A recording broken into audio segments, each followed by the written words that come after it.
Welcome to HB Tuners Subaru Training Part 15. In this tutorial, we're going to be taking a look at doing our speed density calibration process in our main volumetric efficiency table when we go into full throttle conditions and move into open loop style environment. And this is where we don't use our fuel trims to be able to guide us in making our changes. We're actually going to be integrating a wideband reading into our VCM scanner and then plotting that in our histograms and learning how we can transfer that data back into our VE table to update it so that we're representing and estimating the proper amount of airflow coming from our VE table. We have a lot to talk about. Let's jump in so we can check this out.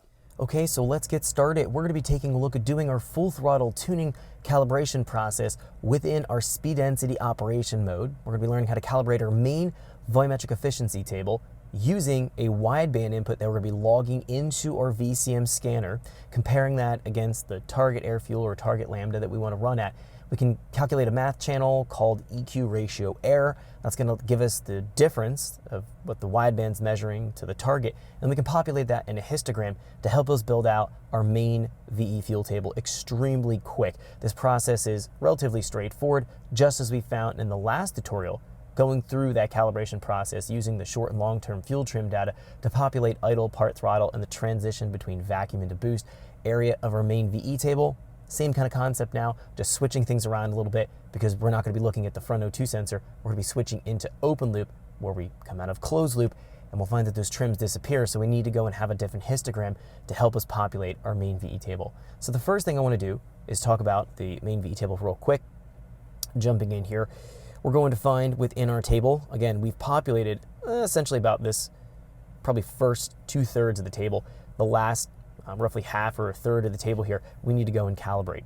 Now, we can pay attention to the table, the axes on the table. This is based on our manifold pressure or the boost pressure that we're going to be running. Now, on a stock turbo, I'm usually shooting for roughly 18 to 20 PSI in the mid-range, and then I let it taper back to about 14 to 16 PSI as I go up in high RPM. We're going to find here as we start to transition into our area of the table right around here, so it's going to sweep in here and then taper itself back. These values need to be correct because we're estimating the amount of airflow coming into the engine through the actual table here. And we'll find that if our values are incorrect, we're going to be too rich or too lean from the target that we're going to be requesting. If we go here and take a look under fuel, under open loop base, our target air fuel under full throttle is coming from our base fueling tables. We can see I've set this into a target lambda amount.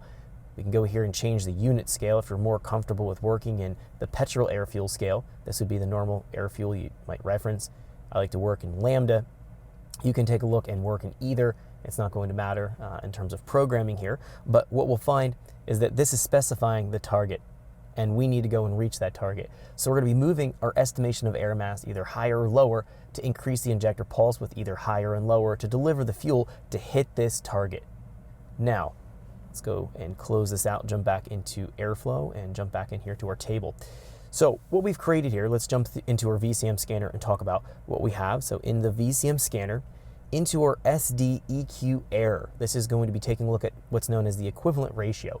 That's working in units of lambda. Now here, I'm actually logging my wideband. I have my wideband coming on my ProLink cable. I have the 0 to 5 volt output from my AEM wideband gauge wired into the ProLink. That's coming in as a voltage. I did a transform function and transform that into the AEM wideband scale here. Go double click here, right click, go to transform, and we can see here under oxygen sensors, we can transform that voltage into a air fuel reading here using one of our scales, or we can work in equivalent ratio. This is going to be in units of lambda. I prefer to work in units of lambda. It just standardizes the tuning across any type of fuel. Right here is my first option, 30-4110. If I select this, this is going to do that transform function. So it takes a look at the raw voltage coming in from my MPVI2 cable.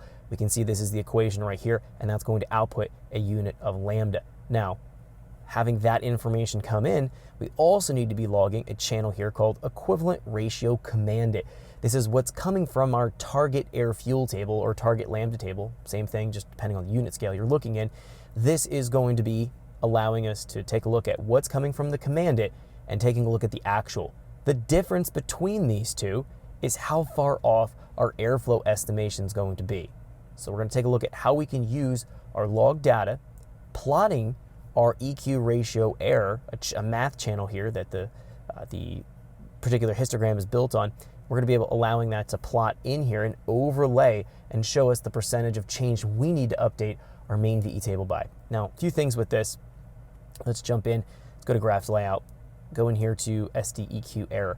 We're going to find the cells hit required. We do want to have this being at 0 because when we're doing a full throttle pull, we're going to be sweeping. If we're doing a dyno pull, for example, we're just going to be sweeping very quickly through that data log into the table here, and we want to plot all the data as it's coming through the actual data log. So that's going to be allowing us to see all the information. Now, if we have a longer data log where we're getting into a lot of full throttle pulls, you could bump up your cells hit required to something like 10 or 20. That'll provide more of a averaging effect when it plots in a cell point. So that means it has to have at least 10 samples or 20 samples, cells hit required, in order to actually populate the value so we have more accurately tracked data. But again, in a single pull, on a dyno pull, we want to keep this at 0. I do have a filter here. This is going to be our coolant. This is our coolant channel right here. I'm saying we want to be taking a look and plotting our data here once we're above 160 degrees. This means that we're out of any kind of post-start and warm-up enrichment. Those are modifiers against our main VE table. We don't want to go in and fight against a warm-up enrichment, for example. If we're at 120, 130 degrees, and we start to get into boost, well, the warm-up enrichment might be applied because it applies itself against the injector pulse width calculated against the main VE table here. So this estimates the air. Thanks for checking out our teaser clip. If you want to see the rest of this video and more than 500 hours of current EFI training we have to offer, make sure you click right here. If you want to go and check out more teaser clips from this training course, click here. And you don't want to miss any of the videos we're going to be releasing on this channel, so make sure you subscribe and click here. Thanks for watching, and I'll see you guys later.